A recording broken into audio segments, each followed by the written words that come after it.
que hay una crisis en la familia. Eso es innegable, hermanos. Entonces, el día de hoy sí vamos a tener una presentación. Vamos a orar, hermanos.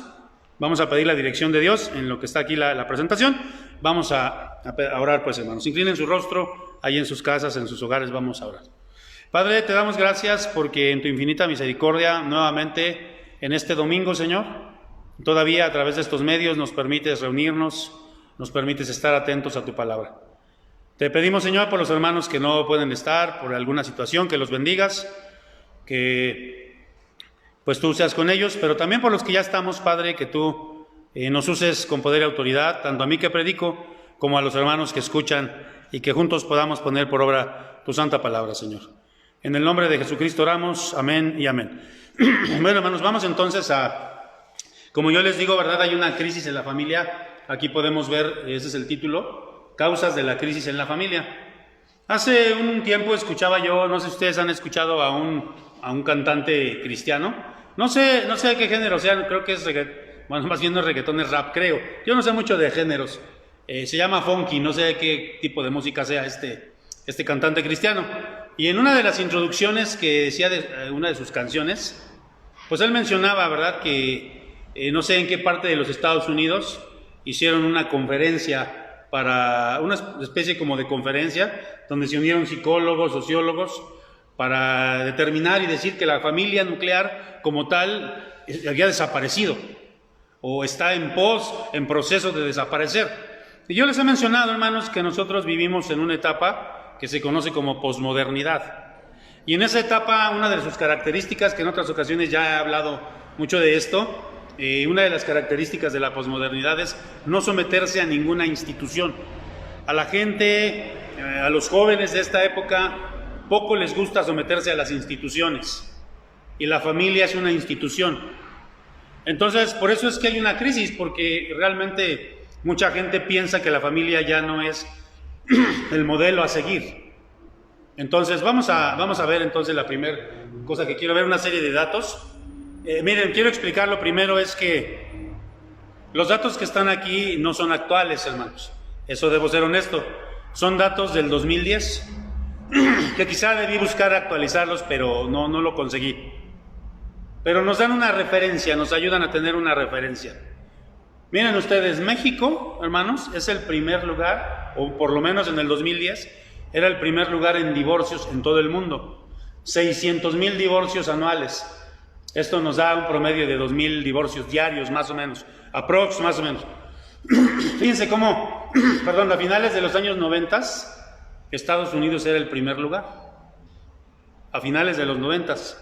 Solamente 10 años después, por lo menos en el 2010, no sé ahora, no sé, pero en el 2010 nosotros teníamos el deshonroso primer lugar en divorcios como país.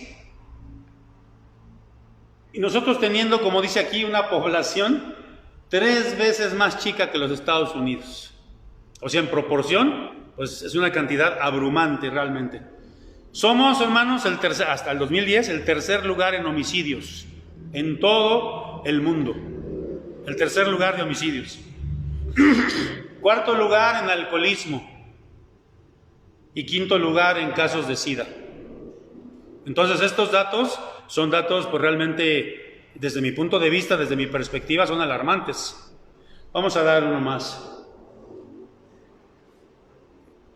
Algo que yo estaba estudiando, porque nosotros los que estudiamos la Biblia sabemos, ¿verdad? Tenemos el contexto. Perdón, hermano, déjenme tomar tantita agua.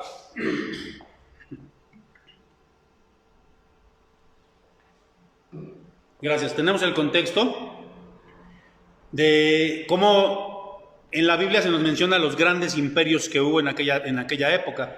Ahí tenemos el imperio medo-persa, el imperio babilónico, el imperio romano, incluso los griegos. Y estos imperios cayeron, obviamente sí por guerras y todo este tipo de cosas que había entre ellos, pero cayeron por la decadencia moral que tenían. Fueron imperios, la mayoría de ellos, imperios muy depravados. Entonces su moral fue una de las causas por las cuales, o su falta de moral fue una de las causas por las cuales cayeron. Ahora, muchos atribuyen a esto precisamente por la falta de valores en la familia.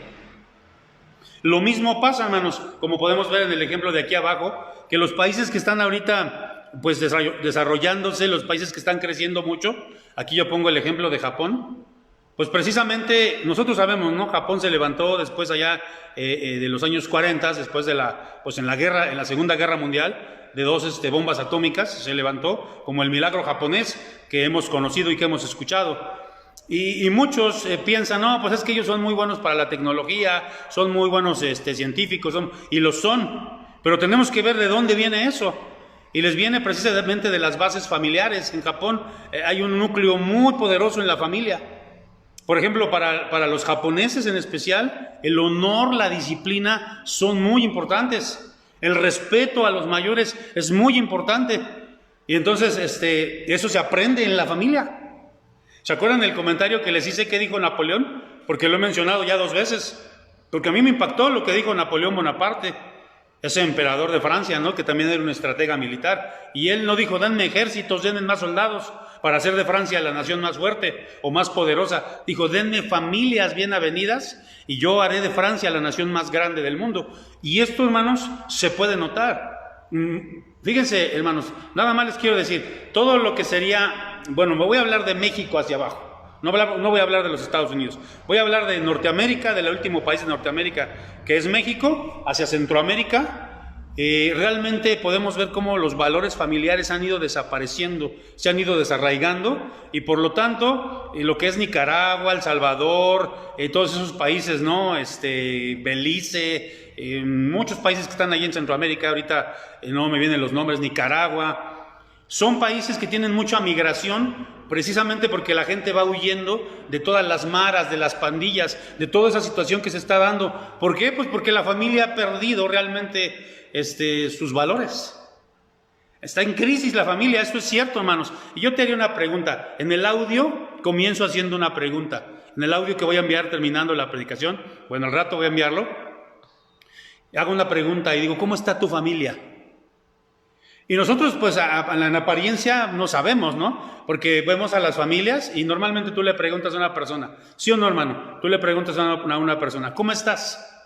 Y normalmente, automáticamente, la persona que dice, estoy bien, estamos bien, gracias a Dios. Algunos que creen en Dios, estamos bien, gracias a Dios. Otros nada más te dicen, estamos bien. Bueno, por fuera a lo mejor se ve bien. Pero la pregunta sería, ¿cómo está tu familia? La verdad es que, hermanos, hay crisis en la familia. Ahora, vamos a ver cuáles son. Por lo menos quiero mencionar tres causas que la Biblia nos dice por lo cual la familia está en crisis. La primera, hermanos, y bueno, sabemos que esto es multifactorial.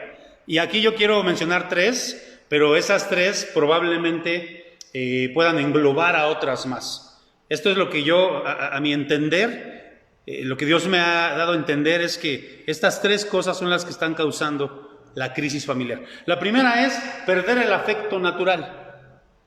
Miren, ahorita voy a explicar eso. En 2 de Timoteo 3, yo solamente voy a leer el versículo 3, pero en esa sección de Timoteo 3 habla de los hombres de los postreros tiempos. ¿Cómo sería el carácter, las cualidades, o mejor dicho, bueno, se puede decir cualidades negativas, o no, más bien, ¿cómo se podrá decir? No son cualidades, ¿no? Bueno, los aspectos negativos de los hombres de los postreros tiempos. Y aquí menciona, fíjense, nada más en el 3, sin afecto natural, implacables, calumniadores, intemperantes, crueles, aborrecedores de lo bueno. Y menciona más características, ¿no?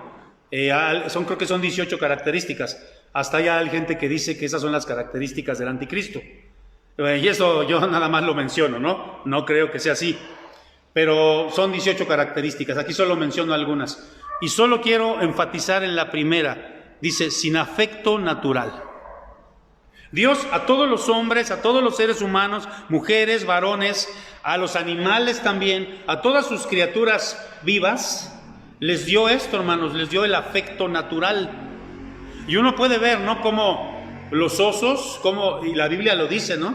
Ay, tienes amargura como una osa cuando le han quitado a sus cachorros. Porque los animales tienen un afecto natural.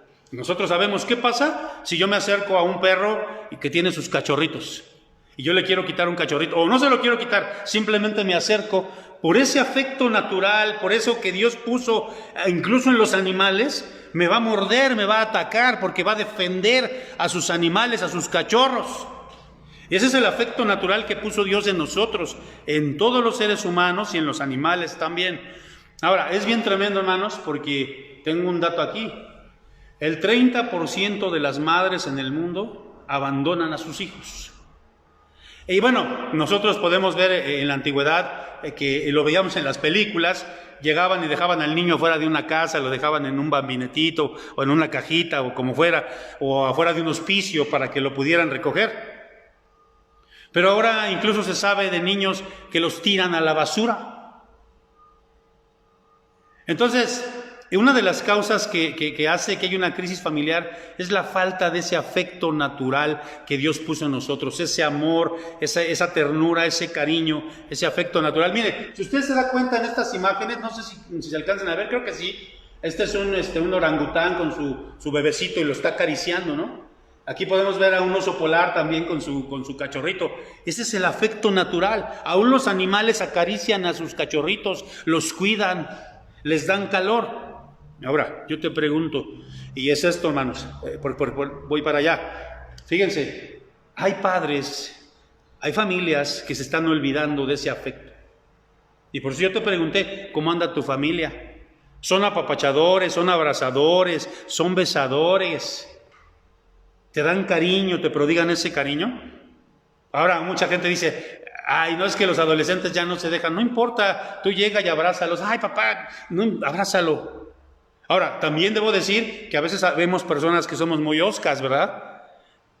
Y a veces no nos gusta tanto los cariños, pero eso es importantísimo, hermanos. Uno de los hermanos que yo he mencionado mucho, que tiene libros de consejería en los Estados Unidos, el hermano James Dobson, este hermano dice, fíjate, te puedo dar muchos consejos para la crianza de los hijos. Pero él decía, uno de los consejos que yo te puedo dar, más importantes, es algo que le da seguridad a tus hijos, es el ver que como padres se abrazan, se besan, y también algo que les da mucha seguridad es que tú los abraces y los beses a ellos. Y esto se está perdiendo, hermanos. Eso se está perdiendo por la misma cultura, por muchas cosas. Yo cada vez veo menos familias, o más familias, mejor dicho, que son de esta manera, ¿no? Que ya no se abrazan, ya no hay ese cariño, ese amor. O a lo mejor sí está el cariño y el amor, pero no se demuestra. Esa es mejor dicho, ¿no? Ahora, fíjense, hermanos, parte de ese amor y de ese afecto natural está también la corrección. Y yo creo que aquí también, porque la Biblia lo dice muy claro, que el padre que no ama a sus hijos, no los corrige. Y el que los ama, los va a corregir. Y fíjense, aquí no estamos hablando, no estamos hablando, y yo lo he enfatizado mucho, no estamos diciendo nunca ni haciendo una apología de la violencia intrafamiliar, pero sí de la corrección a los hijos, que es muy diferente. Es muy diferente que yo siente a mi hijo y le diga, hijito, hiciste mal, y le dé, a lo mejor, como dice la Biblia, un barazo, o le dé a lo mejor una nalgada. No le va a pasar nada si le das una nalgada. Hay gente que dice, es que lo vas a traumar, es que no pasa nada, hermano.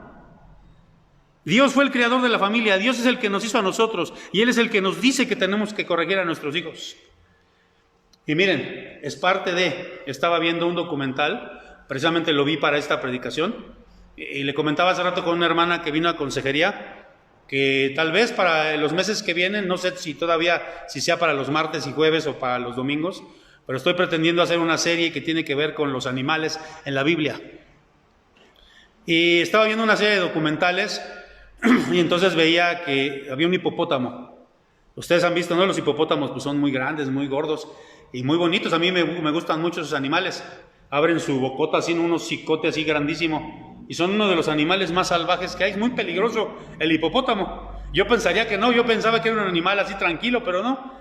Y entonces el video que vi es acerca de un hipopótamo pequeñito. Estaban en un zoológico, no me acuerdo en qué parte, en un zoológico. Y entonces había nacido el pequeño, el hipopótamo chiquito. Y la mamá pues lo estaba ahí, estaban en su en su laguito que tienen ahí. Entonces, lo que pasó ahí fue que la mamá vio que había mucha gente, lo estaban observando y lo quiso proteger, lo quiso defender, ¿verdad? Y lo que hizo fue, lo sumergió y lo ahogó. No se dio cuenta y lo ahogó. Y entonces, hermanos, a ver, nosotros a veces hemos sobreprotegido a nuestros hijos. Y mucha gente dice, bueno, me va a decir, bueno, pastor, está hablando entonces de afecto natural, está hablando de que les abracemos, los besemos, sí, pero también hay la otra vertiente, ¿no? Que sería el hecho de que nosotros podamos también disciplinar a nuestros hijos, corregir a nuestros hijos. Ese es amor, hermanos. Y yo lo he dicho hasta el cansancio, si yo no corrijo a mi hijo, le va a ir mal en la vida.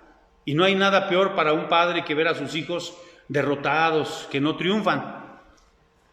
Fíjense cómo, vamos a leer este proverbio, fíjense, solo hay muchos, pero solamente voy a leer este proverbio, 13:24. El que detiene el castigo, a su hijo aborrece. Así de fácil, el que detiene el castigo, a su hijo aborrece. Quien no castiga a sus hijos, hermanos, los aborrece. Eso dice la palabra de Dios. Miren, en pasadas predicaciones mencionaba yo, porque uno lo escucha y lo lee, ¿no? En los diarios lo ve, y sabemos que hoy se dice que a la generación de ahora se le dice la generación de cristal. Y es lógico, ¿no? O sea, es lógico, de cristal. ¿Por qué de cristal? Porque es una generación muy endeble, que se rompe con cualquier cosita, que son muy emocionales, muy chillones, no aguantan. Y veía por ahí yo, hermanos, un video también, hace tiempo, de cómo eran nuestros tiempos, por ejemplo, en mis tiempos. A ver, nada más les voy a mencionar algunas cosas. Ahora nosotros tomamos, y voy a aprovechar para tomar, nosotros tomamos agüita de garrafón, o Electropura, o de marcas, ¿no? Incluso de marcas. Me da risa que cuando vienen los norteamericanos, ellos no toman de cualquier agua, ¿eh? Ellos traen su propia agüita, o si no van al Costco o al Sam's a comprar aguas de la marca que ellos toman. ¿Y antes qué agua tomábamos nosotros? Agua de la llave, y no nos pasaba nada, hermanos. Fíjense, a los niños chiquitos. Ahora, como van al pediatra, el pediatra dice, no, pues hasta los 6 meses tú le puedes dar papillas de verduras. Y después ya, como a los 8, ya le puedes empezar a dar, pues no sé, sopita o algo así. Hermanos, a los niños en las provincias, en los pueblos, les dan desde bien pequeñitos, le agarran la tortilla, la mojan en los frijoles y se lo dan, y no pasa nada, hermanos. Pero estamos en una cultura donde hemos apapachado, por eso se hablaba también de los padres bombón, ¿no? ¿Por qué los padres bombón? Pues porque todo a los hijos son blandos con los hijos. Y la Biblia nos dice muy clarito, hermanos, si detienes el castigo a tu hijo, lo aborreces. El castigo. ¿Y cuándo se merece un castigo? Está hablando aquí no que lo vas a disciplinar cada vez que tú quieras. Un castigo, ¿cuándo tienes que infligir un castigo? ¿Cuándo es? Cuando lo merece, cuando la ocasión lo amerita. La Biblia cuando menciona, por ejemplo en el Nuevo Testamento, cuando menciona la corrección, fíjate, hermano, que usa la palabra ortopedia en griego. Acuérdate que muchas ramas de la medicina moderna vienen del griego. Y no es la excepción.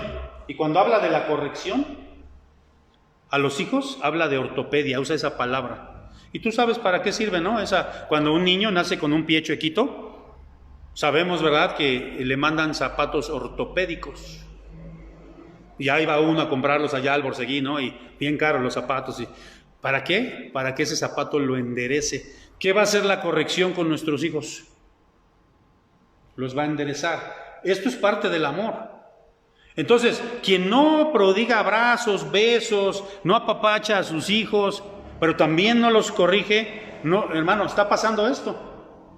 Perdemos el afecto natural y estamos dejándonos llevar por la misma. Fíjense, acuérdense, yo comencé diciéndoles, 2 Timoteo nos habla de las características malas de la sociedad actual, de cómo son los hombres en la sociedad actual, cómo es el género humano en la sociedad actual.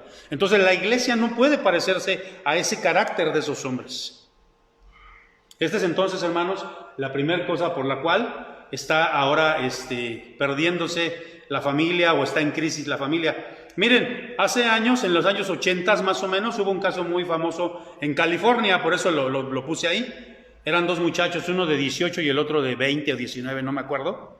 Compraron una escopeta y mataron a sus papás, a los dos, al papá y a la mamá. Los metieron a la cárcel, los metieron separados, y les digo esto porque ahora en el 2018 salió la noticia de que los volvieron a juntar, les dieron cadena perpetua, ahí van a estar en la cárcel, y los volvieron a juntar a los chavos, por eso salió la noticia, ¿no?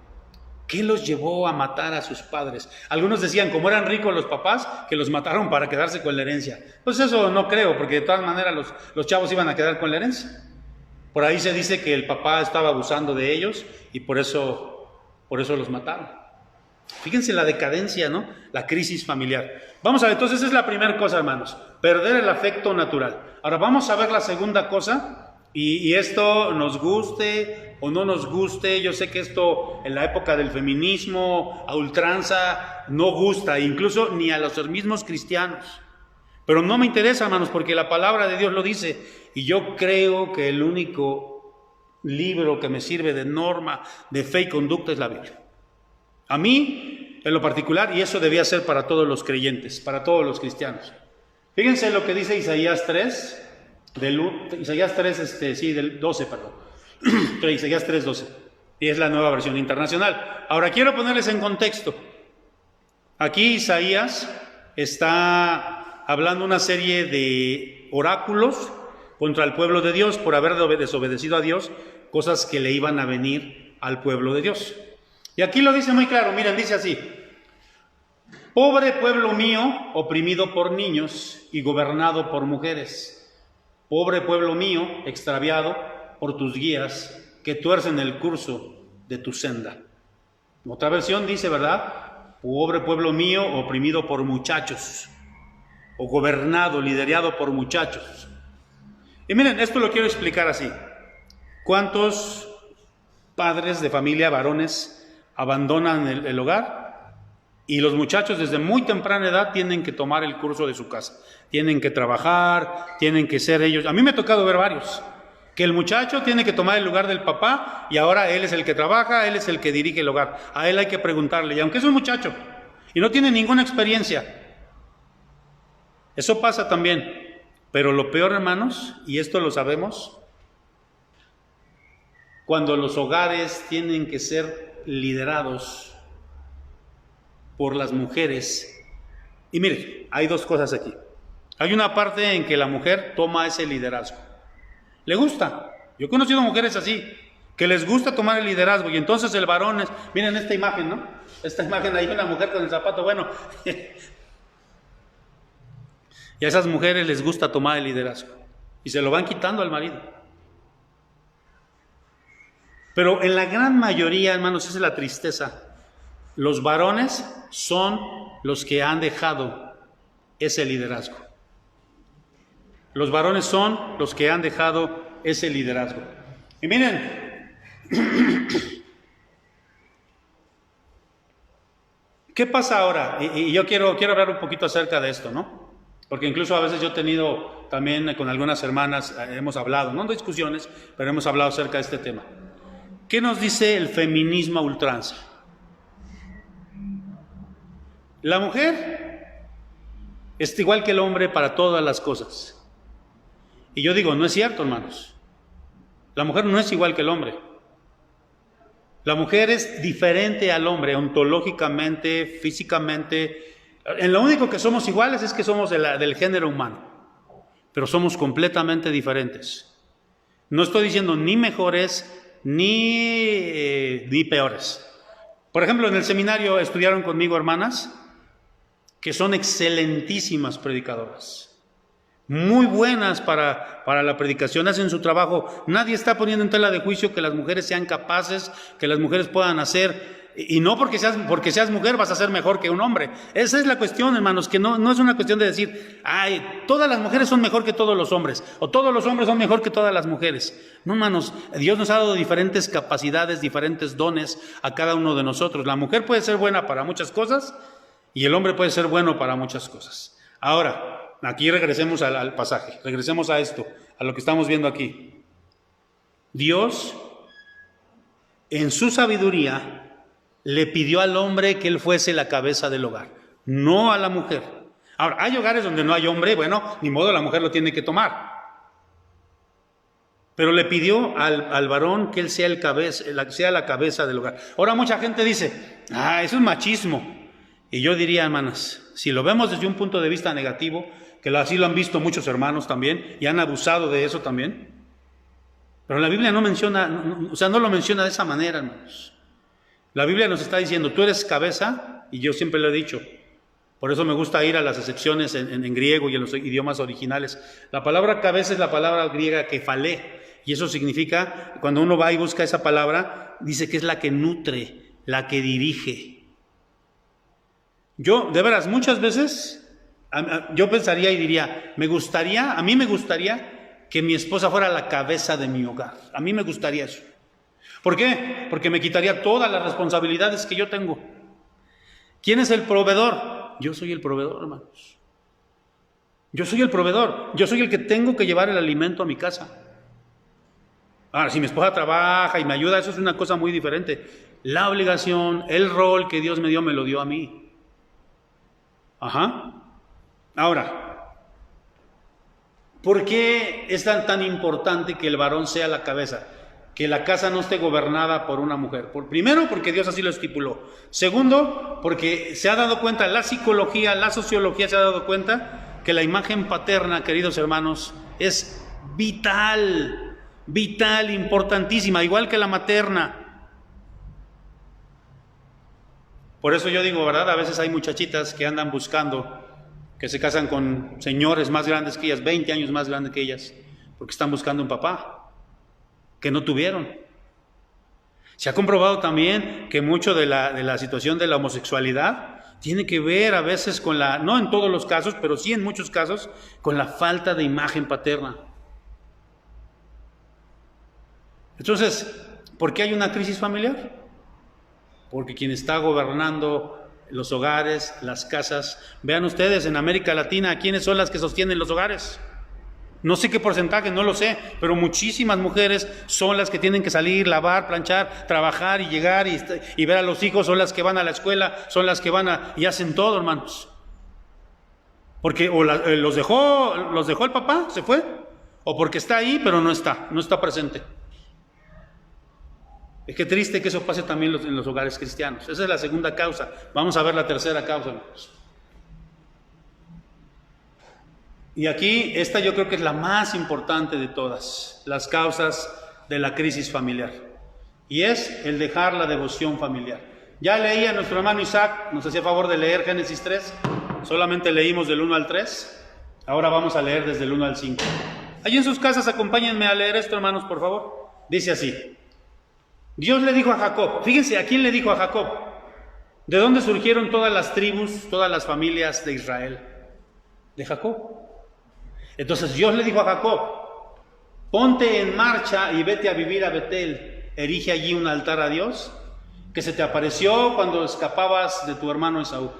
Entonces Jacob dijo a su familia, ¿a quién le dijo? A su familia y a quienes lo acompañaban, desháganse de todos los dioses extraños que tengan con ustedes y purifíquense y cámbiense de ropa. Vámonos a Betel, allí construiré un altar al Dios que me socorrió cuando estaba yo en peligro y que me ha acompañado en mi camino. Así que le entregaron a Jacob todos los dioses extraños que tenían, junto con los aretes que llevaban en las orejas, y Jacob los enterró a la sombra de la encina que estaba en Siquem. Cuando partieron, nadie persiguió a la familia de Jacob, porque un terror divino se apoderó de las ciudades vecinas. Vamos a darle uno más, y aquí vamos a ver esta parte. Entonces, ¿cuál es la tercera causa de la crisis familiar? El abandonar lo que sería la vida devocional familiar. Ay, pastor, cada año se predica de eso, sacan en el anuario de la femenil, en el mes de mayo, los temas de la familia, y casi siempre hay un tema que tiene que ver con esto. Y yo te diría, como me dijo una vez mi pastor hace años, no a mí, se lo dijo a la iglesia, porque un hermano le dijo, hermano, ¿otra vez va a predicar del amor? Ya, hermano, siempre predica del amor. Y entonces el pastor le dijo, hermano, ¿y usted ya lo vive? ¿Usted ya lo hace? Mientras no lo viva, esto es para usted. Así que, mis queridos hermanos, una de las causas de la crisis familiar, no del mundo, ya vimos en el mundo las crisis son multifactoriales. Una causa de la crisis familiar en la iglesia es, mis amados hermanos, el habernos alejado de la devoción familiar. Se los garantizo. Por eso aquí le dice, Dios le iba a dar, ¿verdad? A Jacob, él le iba a ser el fundador de todo Israel. De ahí salieron las 12 tribus de Israel, de Jacob. Y entonces le dice, lo primero que tienes que hacer es levantar un altar. Por eso, ¿cómo le llamamos nosotros a ese tiempo devocional? En muchos lugares le llaman así, el altar familiar. Y yo te pregunto, hermano, y allí están tus hijos contigo, allí en casita, te pregunto, ¿cuántas veces a la semana te reúnes con tu familia a tener un devocional? Esto es de vital importancia. ¿Se acuerdan que les dije al principio dónde los japoneses aprenden a ser honorables y disciplinados y respetuosos con sus mayores? ¿A dónde? En la casa, en el hogar. Ahí lo viven, lo respiran, lo maman. Y hermanos, la educación se mama. Es algo intrínseco. Tú no le vas a decir a tu hijo, hijo, tú no puedes tomar, pero yo sí.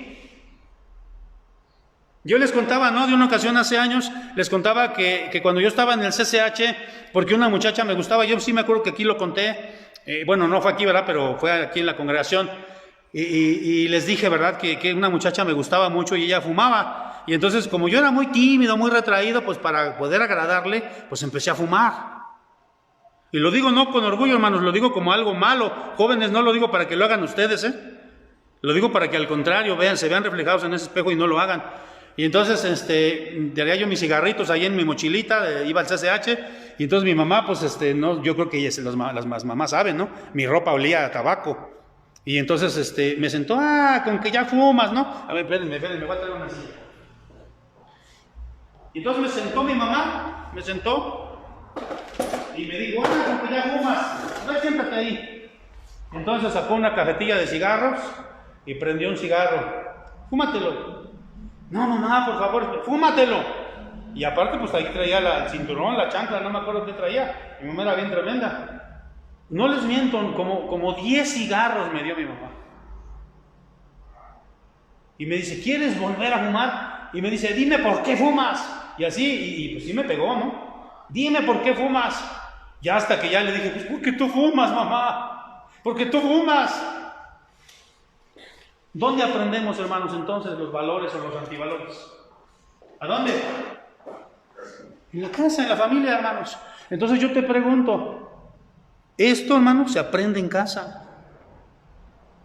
Mira, yo te voy a decir, bueno, ahora mi hija nada más, porque la grande pues ya solo de vez en cuando. Mi hija, que por cierto siempre me dice, papá, no me menciones en las predicaciones.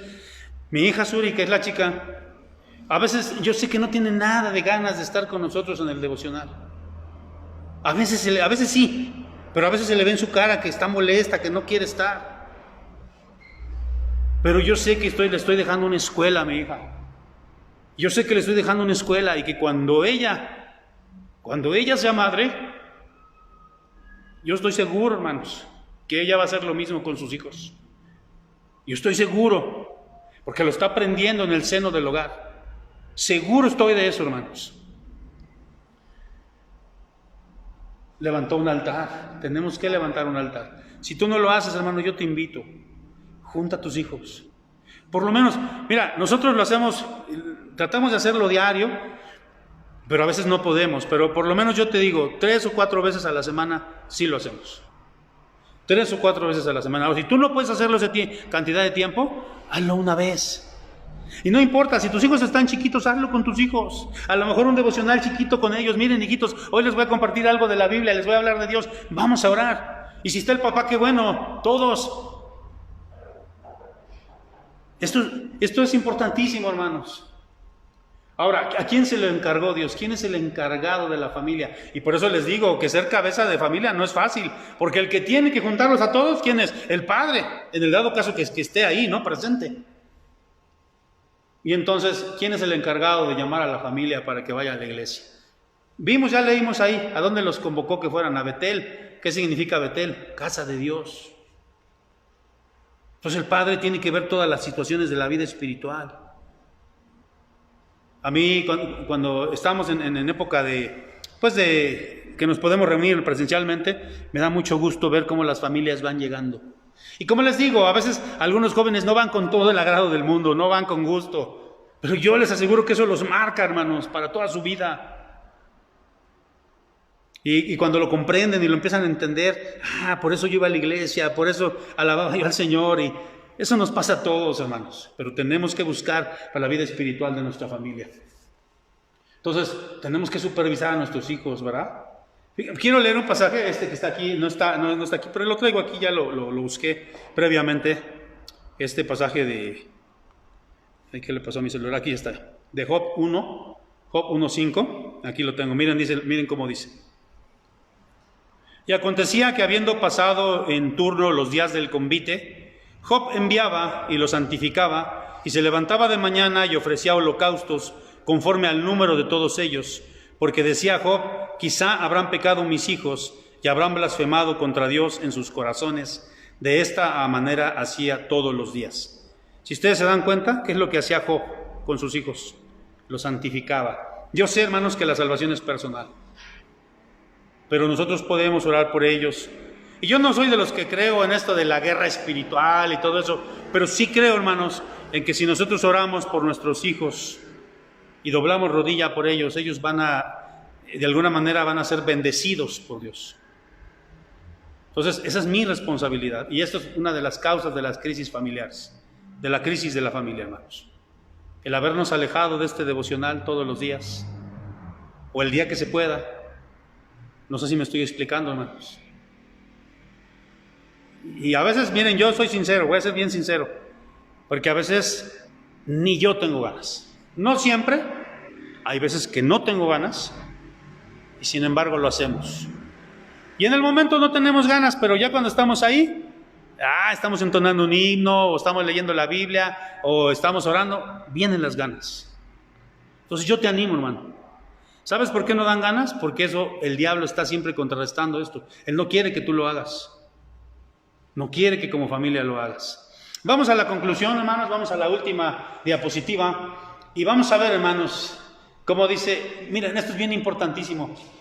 Híjole, nadie tiene una Biblia por ahí, ¿no? No, présteme tantito su Biblia, hermana. Nada más la quiero para ilustrar algo. Gracias. La Biblia es una espada, pero esta es una daga, miren, está chiquita, ¿no? Está bien, es una Biblia de bolsillo. Miren, si nosotros abrimos la Biblia a la mitad, ¿cómo se parte el Antiguo y Nuevo Testamento? ¿Cuál es el último pasaje del Antiguo Testamento, hermanos? El último pasaje del Antiguo Testamento, ¿cuál es? El profeta Malaquías. Y después viene Mateo.